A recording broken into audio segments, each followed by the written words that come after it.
Bismillahirrahmanirrahim. Assalamualaikum warahmatullahi wabarakatuh. Alhamdulillahi rabbil alamin. Alladhi razzaqana bini'mati Ramadanil mubarak. Fanahmaduhu hamdan kamila wa nashkuruhu syukran tamma ala hadhihi an-ni'matil kabira. Wassalatu wassalamu ala rasulillahi sayyidina Muhammadin alladhi ruziqna biqaunina ummatan lahu fasalawatullahi alaihi wasalamuhu tam alladhi dallana ala khairil amali fi hadha syahril mubarak. Allahumma salli wa sallim barik ala hadzal habibil karim wa ala alihi wa sahbihi ajma'in wa ba'd.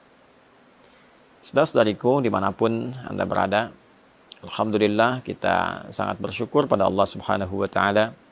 Tahun ini kita kembali diberikan kesempatan untuk mendapati, menemui, dan memaksimalkan potensi kita untuk beribadah di bulan Ramadan yang penuh dengan berkah, penuh dengan limpahan kasih sayang Allah Subhanahu wa taala, yang tidak semua hamba-hamba Allah mendapati kesempatan yang sangat berharga, istimewa, dan membahagiakan ini.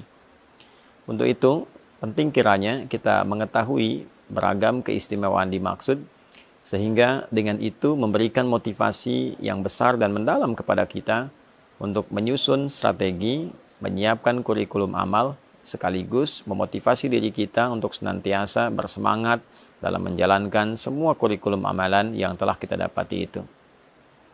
Teman-teman, dimanapun Anda berada, di antara keistimewaan Ramadan yang tidak bisa ditandingi, sulit didapati di waktu-waktu lainnya adalah berlimpahnya anugerah Allah Subhanahu wa taala, yang diantara sekian banyak anugerah itu adalah ampunan Allah yang ditebarkan kepada seluruh hamba-hambanya tanpa kecuali dan mencakup semua jenis dan ragam dosa yang pernah dilakukan oleh seorang hamba. Terkait dengan ini, Nabi Shallallahu Alaihi Wasallam memberikan kabar gembira sekaligus penguatan akan hal dimaksud, dan didokumentasikan penguatan ini oleh Al-Imam Al-Bukhari juga Al-Imam Muslim, khususnya dalam kedua kitab sahih mereka.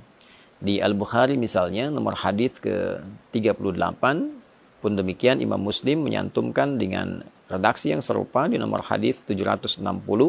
Keduanya mengambil riwayat dari sahabat Abu Hurairah Abdurrahman bin Sakhr radhiyallahu taala anhu dari Nabi sallallahu alaihi wasallam, beliau bersabda, "Man shama Ramadana imanan wa ihtisaba ghufira lahu ma taqaddama min dhanbi." Man, siapapun, mencakup laki-laki, perempuan, besar, kecil, tua, muda, apapun profesinya. Dan ini sifatnya secara personal. Ketika disebutkan man, artinya menunjuk secara personal. Dan dia memiliki juga keumuman makna.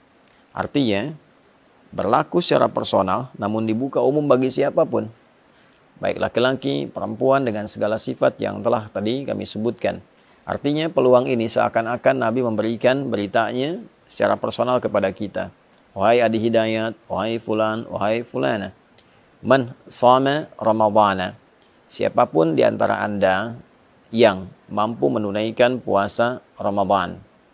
Perhatikan kalimatnya, kata puasa dimaksud, sama diikat dengan waktu Ramadan. Jadi tidak ditemukan di waktu-waktu yang lain. Tidak di puasa Rajab misalnya, tidak di puasa Sya'ban misalnya, tidak di bulan hurum-hurum yang lain, tidak di puasa Arafah, tidak di puasa Asyura dan yang lainnya, tidak di Ayyamul Bid, tidak di hari Senin dan Kamis.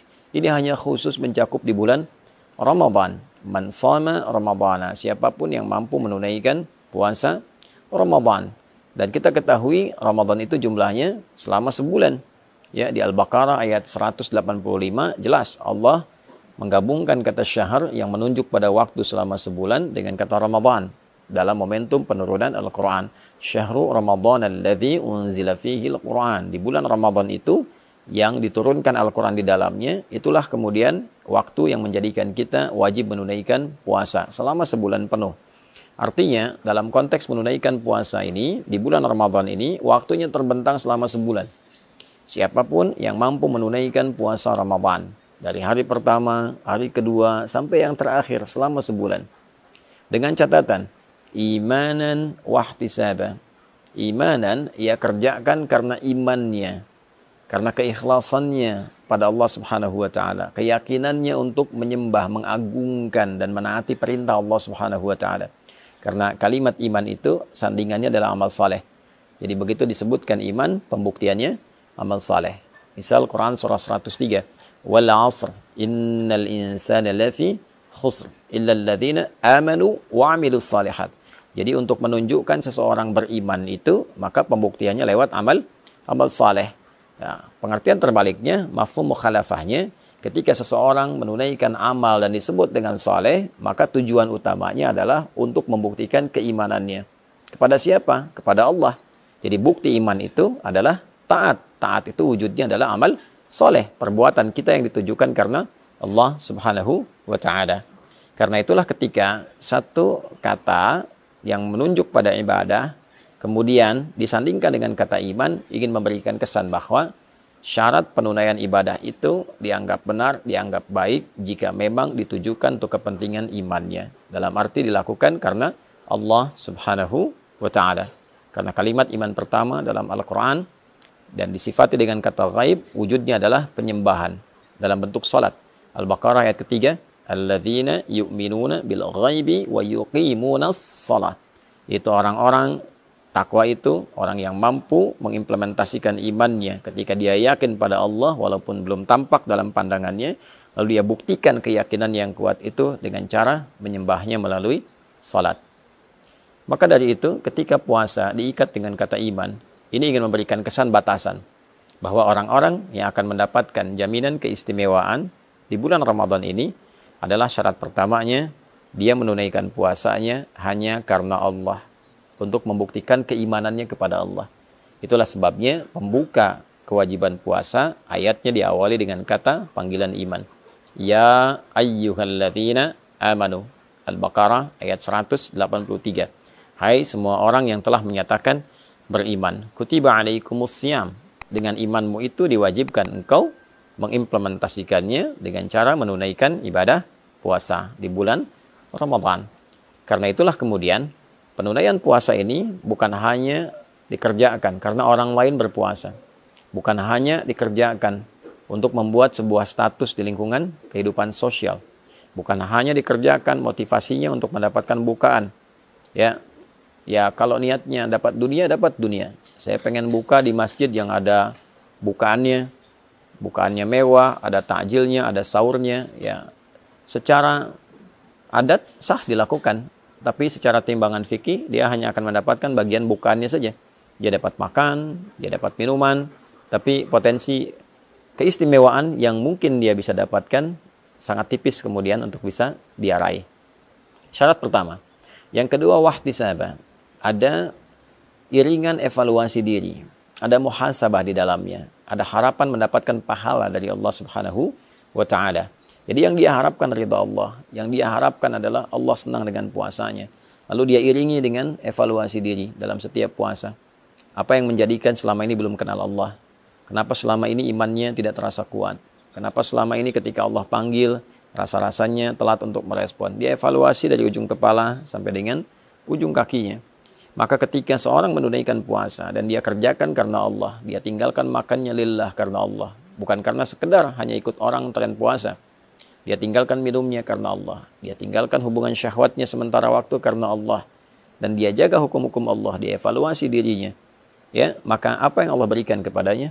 Ghufira lahu ma taqaddama min dzambi. Sepanjang dalam puasanya dia mencoba evaluasi diri, dosa pikirannya, dosa telinganya dari mulai mendengar yang salah, dosa lisannya bertutur yang keliru, dosa pandangannya melihat yang tidak benar, sampai ujung kakinya. Itu berpotensi saat ia berbuka, diampunilah dosanya oleh Allah Subhanahu wa ta'ala. Dari mulai dia niatkan puasa, dia jalani sampai berbuka, benar dia lakukan itu, ghufira lahu ma taqaddama min dzambi. Ada peluang diampuni semua dosa-dosa yang pernah ia kerjakan. Itulah yang menyebabkan orang puasa itu ketika akan berbuka, dia merasakan kebahagiaan yang sangat luar biasa. Bukan sekedar karena dia telah selesai menuntaskan tugasnya dan dia akan berbuka. Begitu mendengar azan, ada satu gejolak dalam dirinya, aura yang berbeda dari biasanya. mendorong ia untuk berbahagia karena sekarang waktunya berbuka. Karena itu dalam hadis dikatakan farhatani lis-shaimi farhatani, bagi orang puasa ada dua kebahagiaan, ya.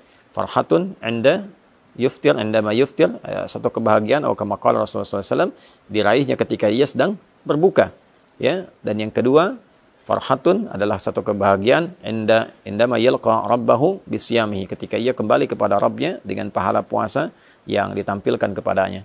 Maka saat ia berbuka, ia gembira. Bukan karena sekedar puasa telah selesai, tugas telah dilakukan, tapi dia bahagia pula karena pada saat itulah Allah berpeluang mengampuni semua dosa-dosa yang pernah ia kerjakan. Saat ia kembali kepada Allah, dia kembali dalam keadaan bersih, pahala telah dia dapatkan dari bacaan Quran, dari sholat, dari kajian-kajian, dari tilawah dan sebagainya, sehingga dia gembira. Dan disambutlah ia saat kembali itu dengan diperintahkan untuk memasuki pintu khusus dengan pahala puasanya, yaitu pintu Ar-Rayyan.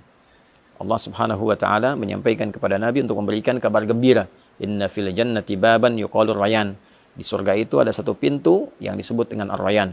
La yadkhuluhu illa shaimun. Tidak akan dimasuki oleh hamba manapun kecuali ahli puasa. Di antara ahli puasa itu ada yang menafsirkan rajin puasa, tapi juga pengertian spesifiknya adalah orang yang berhasil menunaikan puasanya yang ia kerjakan karena Allah, dan dia mengevaluasi diri seperti disifati dalam hadis Nabi sallallahu alaihi wasallam yang telah tadi diuraikan. Fa idza dakhaluhu ughliqa, kalau sudah masuk orang-orang dengan sifat ini, maka segera ditutup. Tidak ada orang lain yang bisa masuk kecuali memiliki karakter yang serupa.